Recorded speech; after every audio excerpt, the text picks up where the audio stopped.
Hello, my name is David Martinez, and today we're going to talk about how to be an influencer while you travel abroad.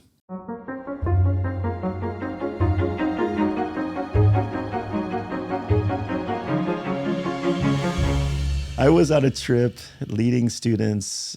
We started in Italy, went to Slovenia, and ended in Croatia. But while we were in Italy, northern Italy, we were in the Dolomites, and we were doing this hike. Just a couple of us. I think there were maybe 6 or 7 of the students and myself. And we came upon a group of Spaniards. There were about, I would say, 15, 18 Spaniards. And I speak Spanish. I'm from Spain. So I started talking to them. Hey, what's going on? What are you up? What are you doing here? And they said, oh, we came here because there's this picture you can take.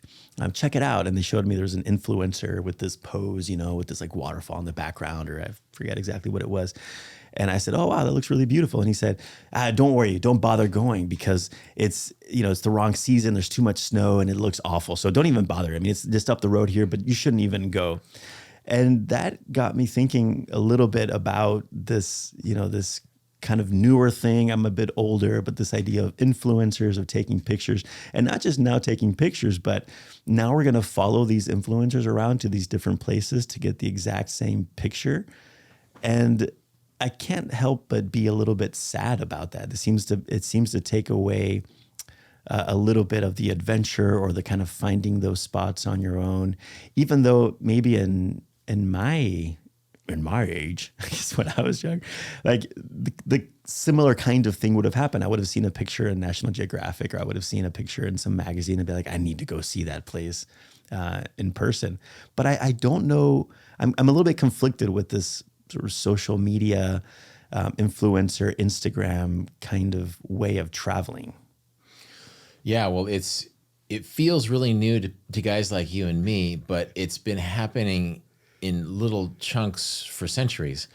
The idea of the picturesque, the idea that we should travel to see things, of all of our 5 senses, seeing things is important, goes back to before cameras. A Anglican minister called Gilpin, I think, in the UK, wrote about how important the visual sense is. And he sort of wrote this manifesto for how we should collect pictures as travelers. This was back in the Romantic era, around the time of Wordsworth and other famous poets. Well, within a few decades, the camera had been invented, and suddenly you could literally fix these pictures. And so I think this is part of a conversation that goes back to there, where we're sort of favoring our visual sense. We're isolating our visual sense instead of using all 5 senses in a place. And in a way, we're erasing those places. Like the Spaniards you met are saying, yeah, don't go there. It's not worth it. When in fact, well, what are you going to smell, hear, or taste up there too, right? And so this, I mean, we've had a version of this conversation before. I talk about hiking with my wife in Colorado, and like we're in a pretty isolated part of Colorado, and this woman and her husband are like brushing their hair for like 10 minutes. Like they're basically primping, and that like all of these amazing things are happening in Colorado, but they're basically preparing for a photo shoot. And this happens more and more often, that we have isolated through services like Instagram, which I enjoy as much as anybody else. We have isolated the visual sense as the most important part of travel, and also this sort of fake idea of perfection.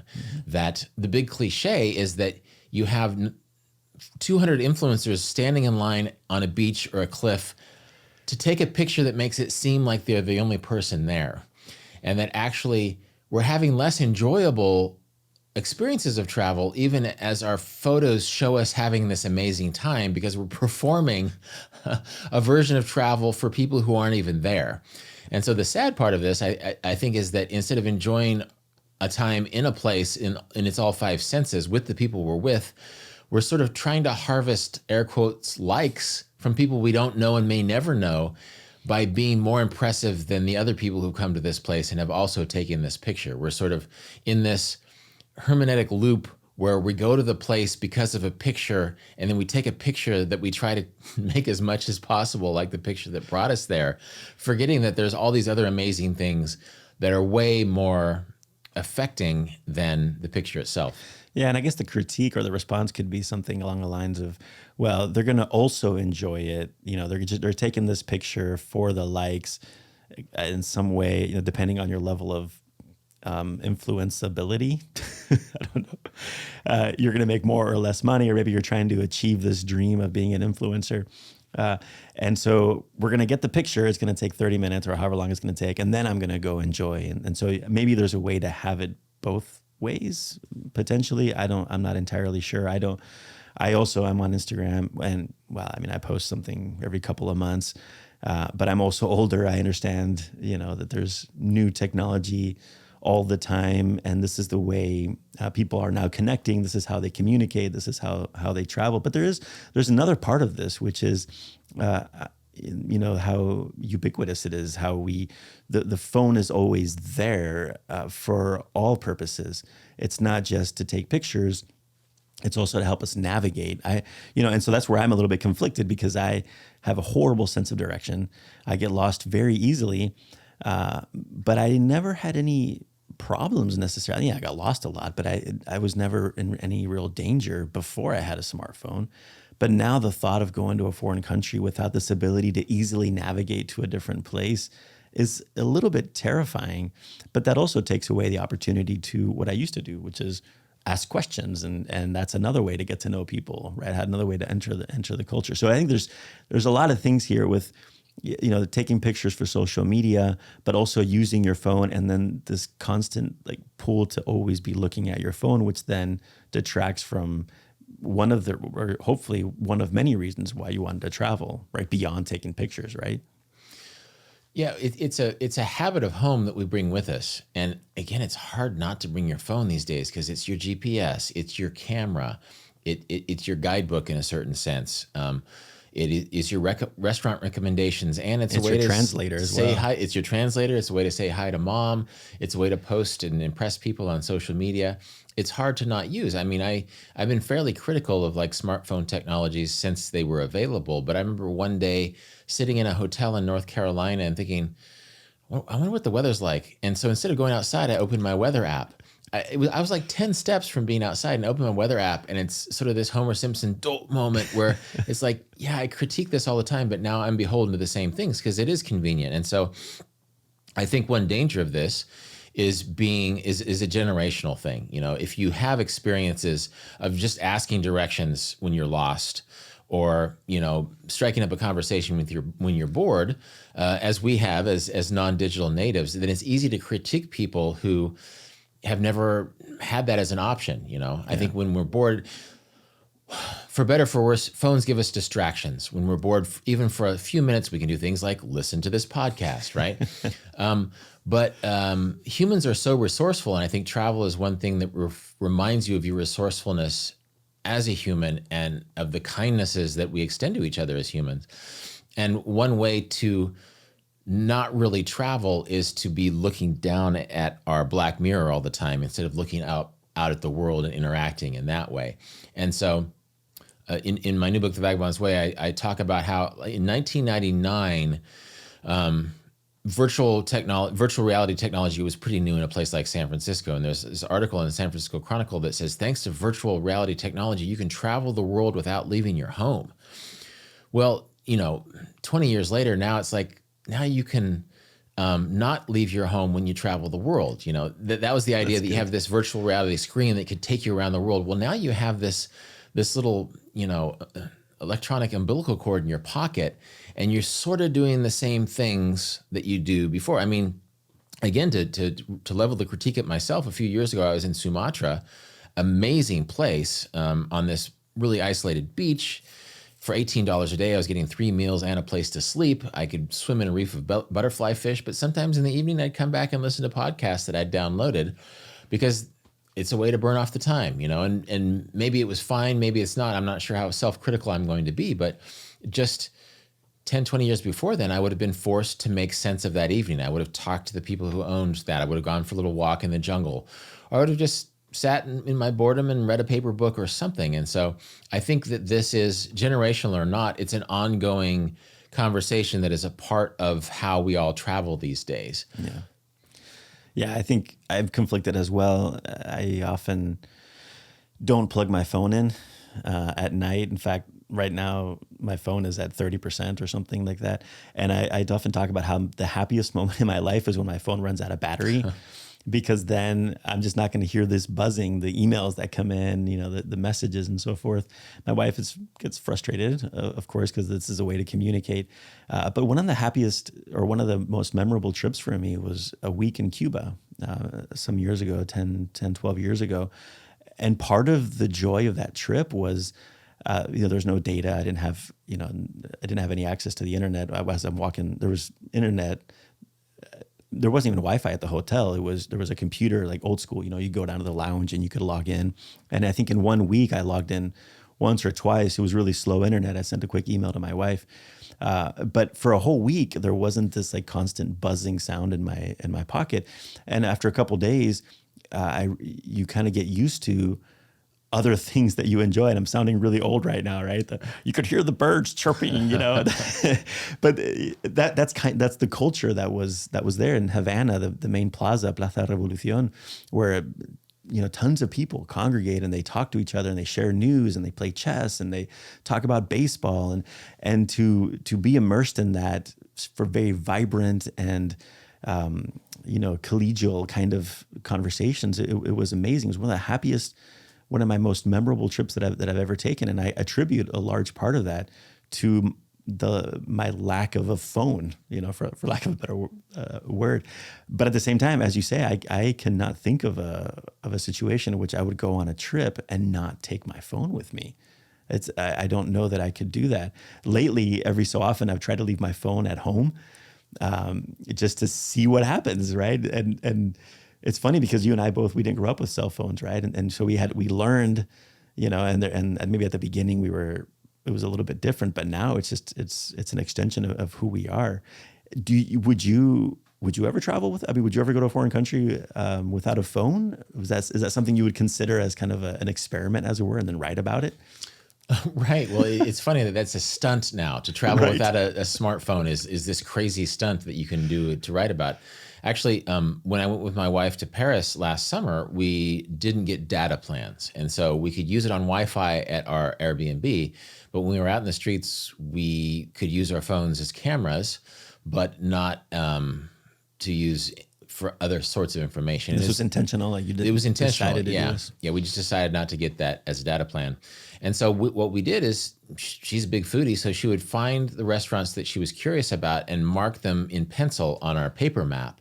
And so part of the fun for us were having these adventures where we were disconnected, and we had our paper map and we would use it around, and we would get nominally lost, not dangerously lost. But part of the fun was not just that our mission was planned around a paper map with a few dots on it, but there were no distractions. There was no buddy texting this, or no temptation while we were waiting in line for this museum or this restaurant to see what was happening on Instagram or something like that. And so that was a fun little exercise that was really rewarding. We didn't miss that phone at all. I mean, there's some situations I was teaching a class, like students may have had questions that I wasn't able to answer for several hours. But at the end of the day, that's tough luck. We were having a good time. We were enjoying a distraction. And this ties into work life too, is that it used to be a big separation between work and not work. Well, now when your boss can text you at 9 at night and say, oh, by the way, then it really, we allow this to not set boundaries on how we live. And your Cuba story reminded me of a Cuba story of my own at the time. This was before smartphones. But my Cuban friends, we would go out, and just as an American, I always had more money than them. So I sort of insisted that I was going to buy dinner or drinks in this situation. And finally, my friend Marcel said, stop, just stop throwing money at the night, and let's just be Cubans for tonight. And so my Cuban friends were very well educated, but didn't have much money. But they could milk.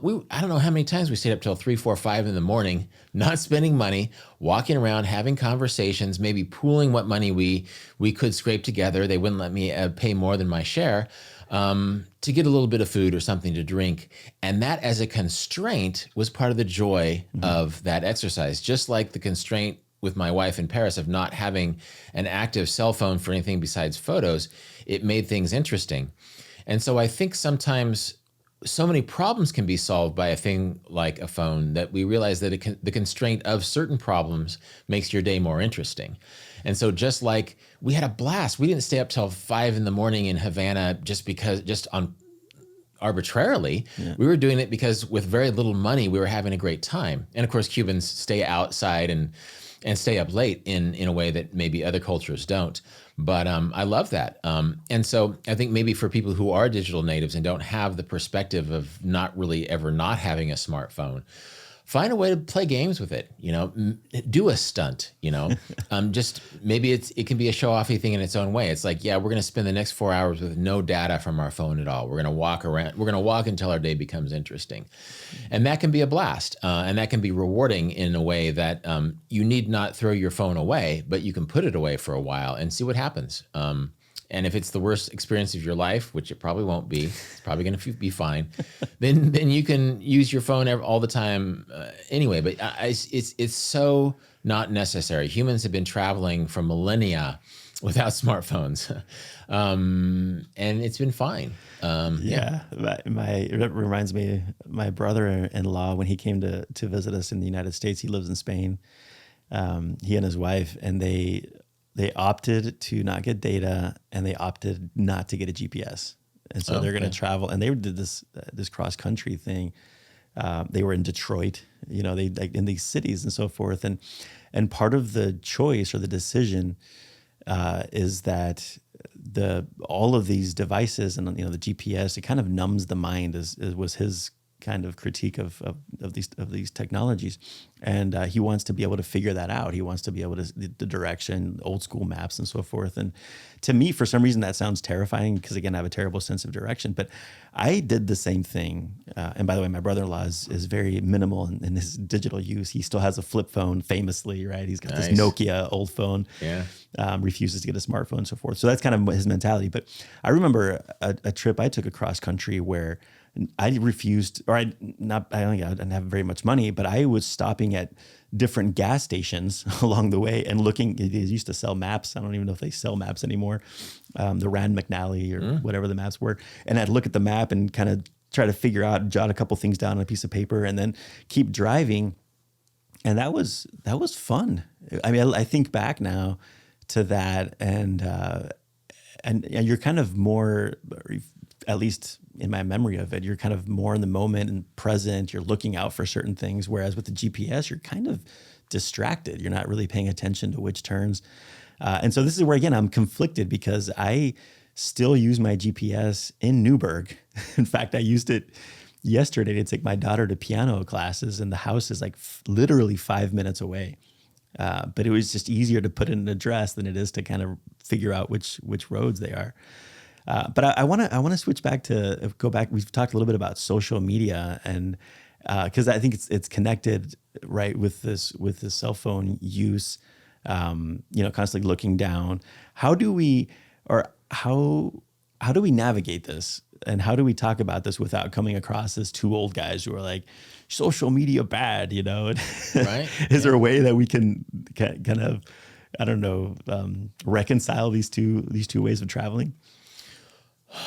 Yes. I mean, I think it's about finding a balance. And I myself, I was in DC, my wife was in a play there, and I was also using my GPS for destinations that were 3 minutes away, and I could probably have found them just as easily without it. And so I think it's easy to talk about the evils of a smartphone or social media while being the semi-hypocritical person who also uses them and enjoys them quite a bit. And so I think it's a matter of just sort of being respectful of how we all use these technologies while gently reminding each other that we don't need to, because humans have been independent of them for a long time. My first big real vagabonding trip was right after I spent time on this campus at George Fox. I saved a little money as a landscaper in Seattle. I lived in a van. This was before even dial-up internet was in my life. Dial-up internet was pretty rare. It was 1994. It was all paper maps and payphones, and it worked. I mean, to this day, I say you can only travel America when you're 23 once, and it was such a special time in my life, and technology had very little to do with it, apart from gas stations and telephones, And so I think if we remind each other that it is possible, that you don't have to be dependent on these things, then also the idea that travel is a blessing, that travel is a rarefied place where you've gone into this amazing tube called an airplane, and suddenly in a historically short amount of time, you're on another continent.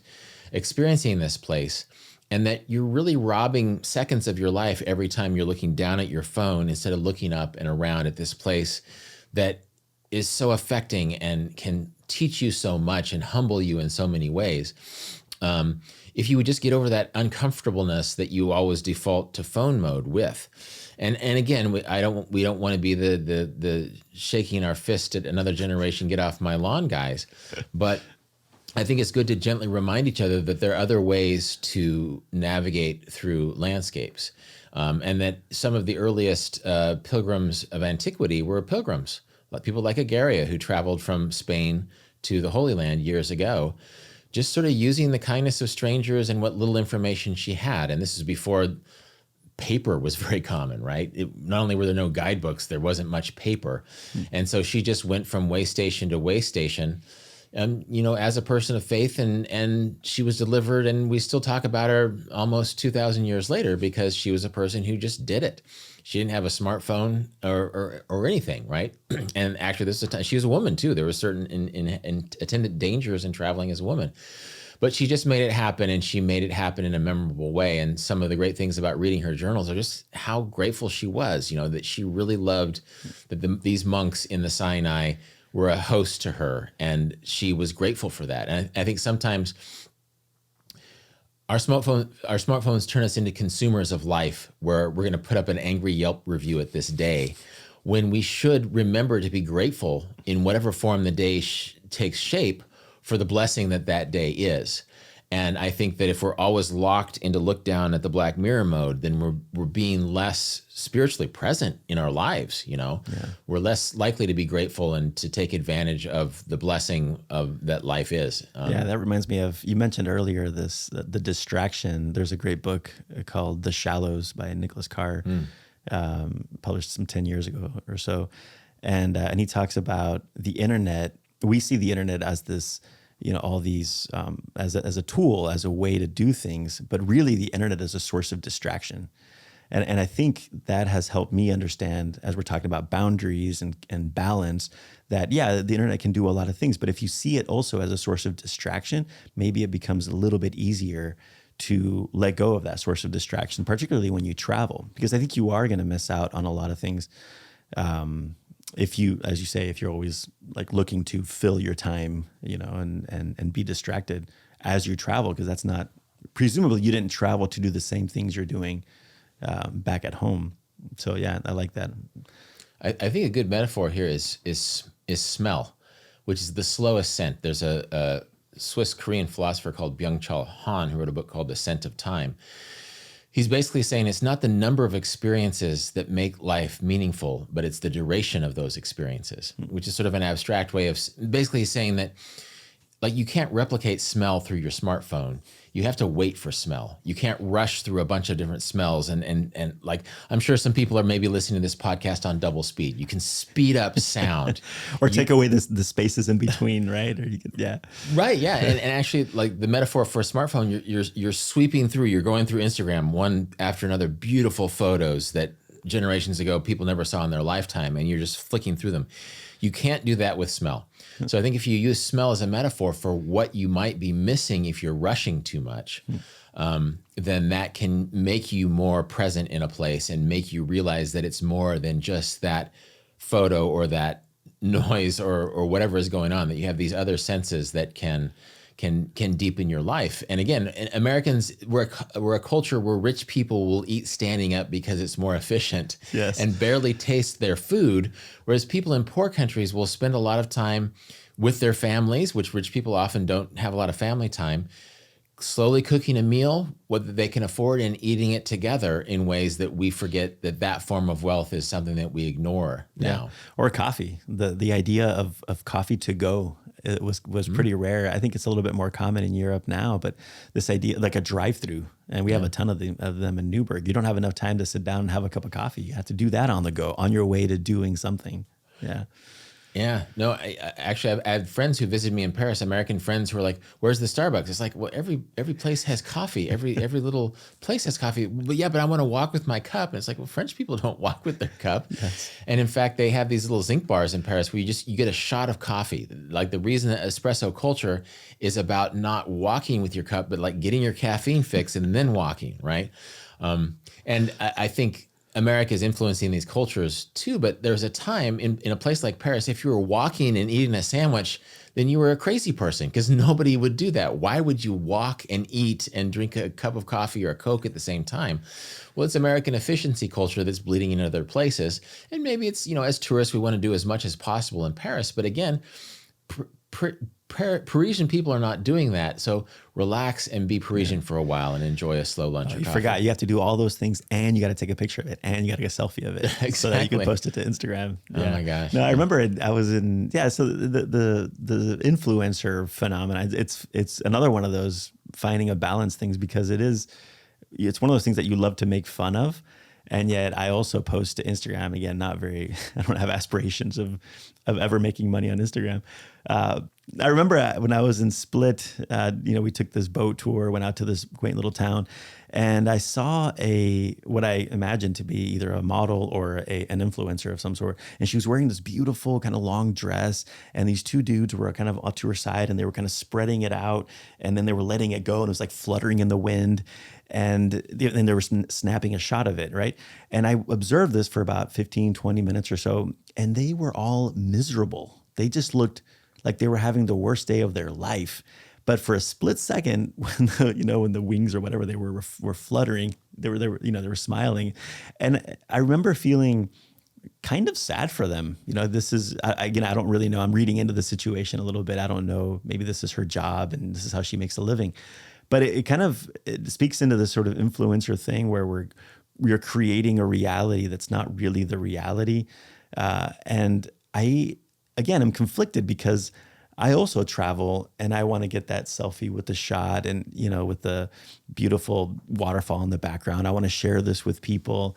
And so, I don't know. I'm a little bit conflicted on this technology, social media, Instagram, etc. I don't know what to do with it. So I'm not going to be the old guy, get off my lawn, but I'm also going to be, I got to be somewhere in the middle. Put your phone down. Maybe this isn't that big a deal. I don't know. I don't know where to land on this.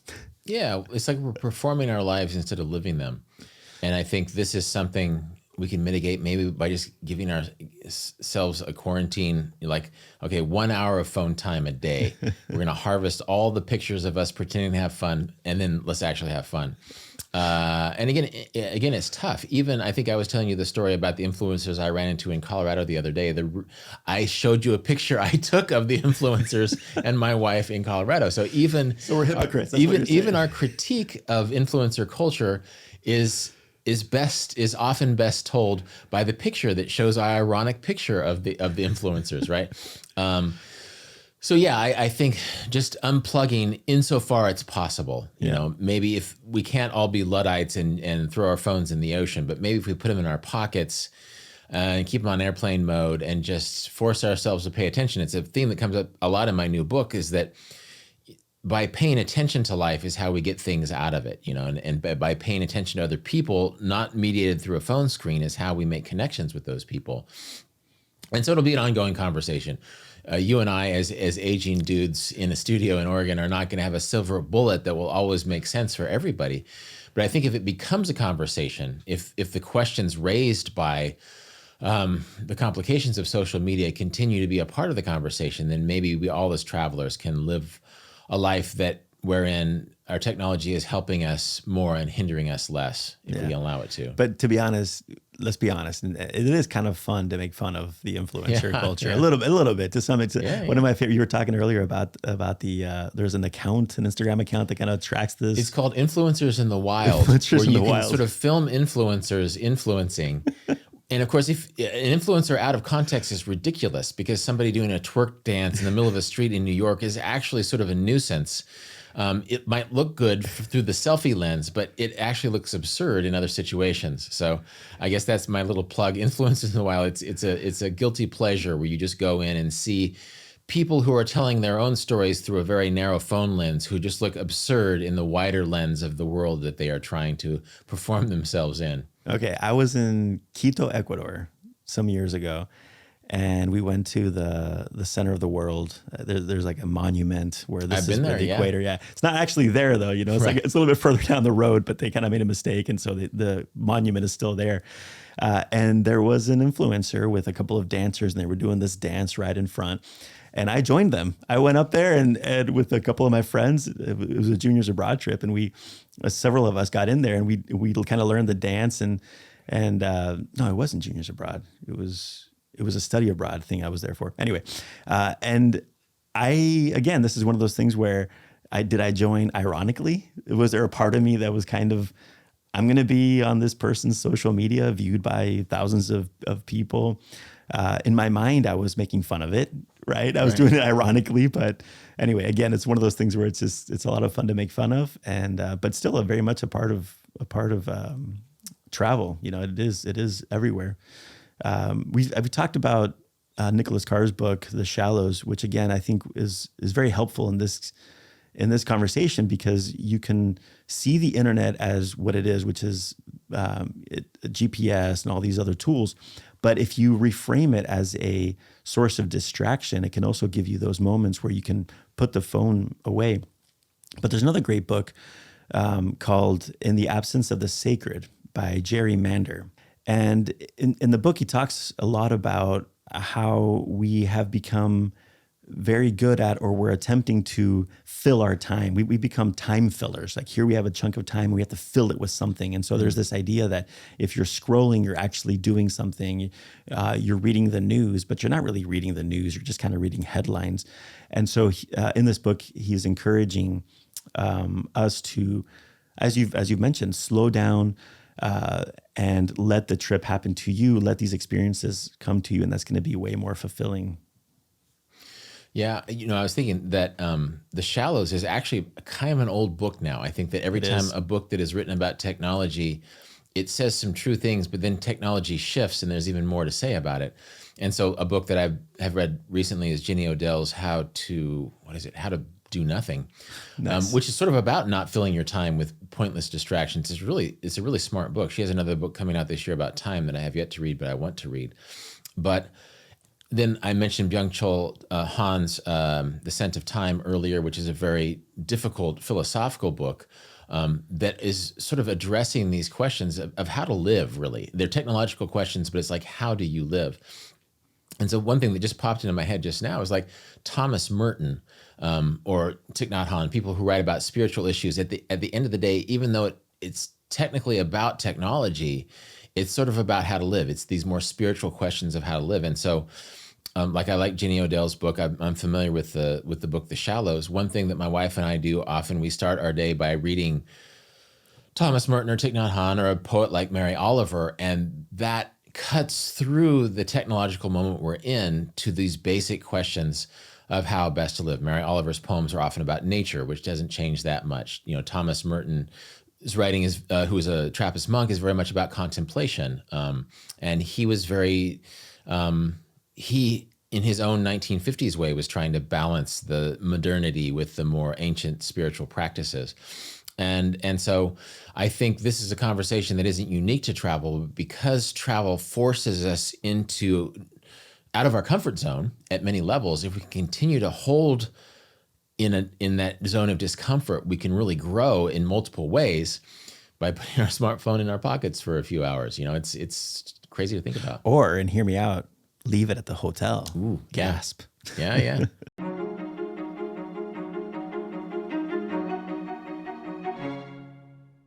Okay, shall we spin the globe? Let's spin the globe and see what happens. No cheating. Oh, I was joking before that I would probably end up in the middle of the ocean, and I did. I'm in the middle of, actually, I'm not in the middle of the ocean. It's the Marianas Islands. It's near the Philippines. So I'm going to cheat over to the Philippines. That was the first tropical country I ever went to. Really? I'd spent some time in Korea, but Korea is sort of a four-season country like the U.S. And so one thing we talked about smell.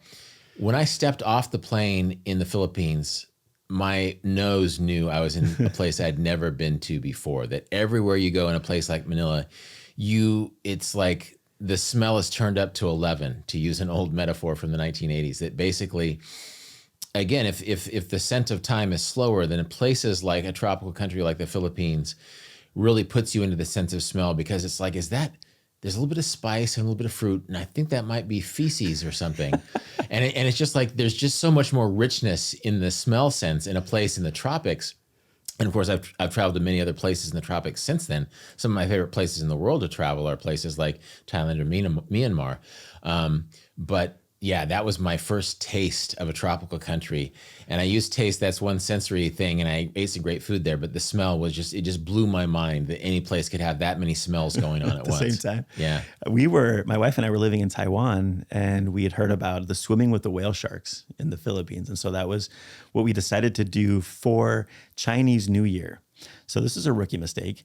I used to like to travel kind of spontaneously. I don't like booking hotels in advance. Because I don't want the trip to be prescribed. I want to be able to arrive and then figure it out as I get there. But it turns out that a lot of people in Asia traveled around Chinese New Year.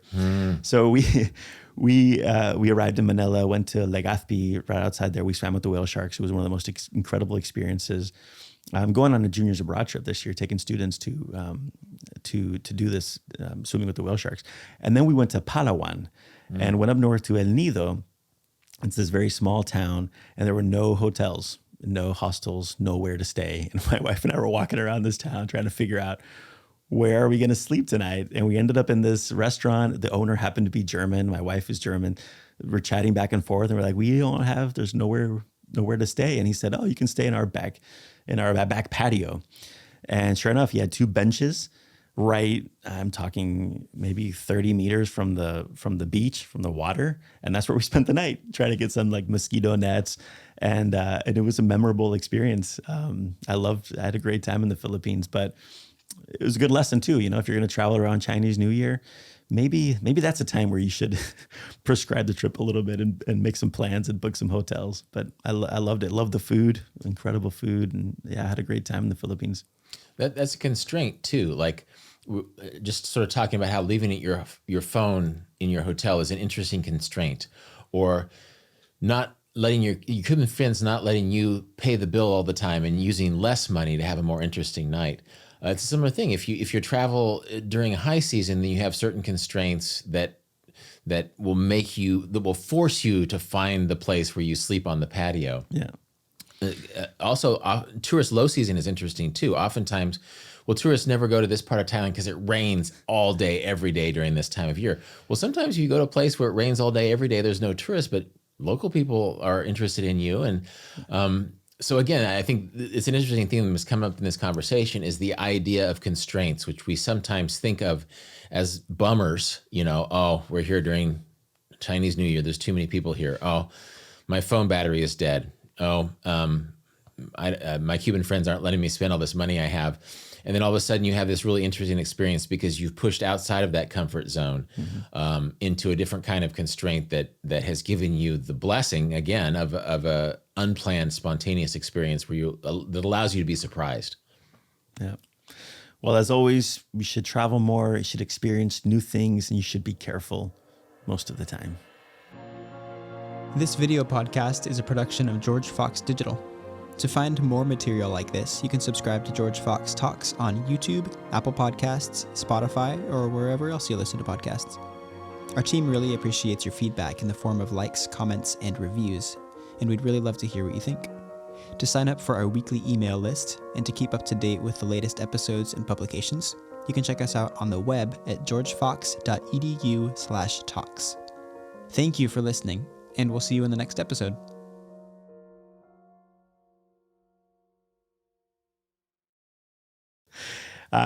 Shall we spin the globe? Let's spin the globe. Spin the globe. All Are right. you ready? I'm ready.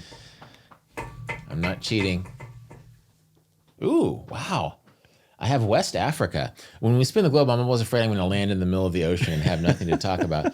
It's funny that I'm a well-traveled guy. I have never been to West Africa. The closest I've come is Morocco. Okay.